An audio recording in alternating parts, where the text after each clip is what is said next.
ভারত পাকিস্তান যুদ্ধাবস্থার প্রভাব বাংলাদেশেও পড়বে বলে জানিয়েছেন জাহাঙ্গীরনগর বিশ্ববিদ্যালয়ের আন্তর্জাতিক সম্পর্ক বিভাগের অধ্যাপক ডক্টর শাহাব এনাম খান।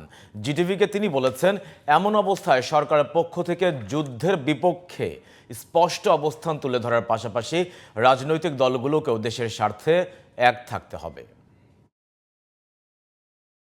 ভারত পাকিস্তানের মধ্যে যে দ্বন্দ্বটা চলতেছে, এটার প্রভাব তো নিশ্চিতভাবেই বাংলাদেশের উপরে আসবে, কারণ এক ধরনের রাজনৈতিক প্রেশার তো তৈরি হবে।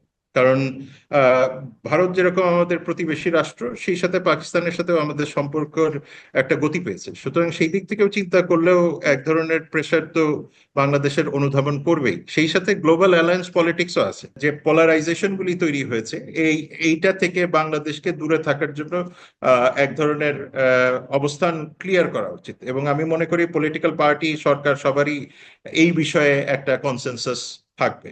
বাংলাদেশ সরকারের এখন যেটা উচিত হবে, যে এই ধরনের সিচুয়েশন যাতে ভবিষ্যতে না ঘটে, সেই ধরনের একটা স্ট্রং স্টেটমেন্ট দেওয়া, এবং রাজনৈতিক দলগুলির মধ্যেও এক রকমের মতৈক্য থাকা উচিত।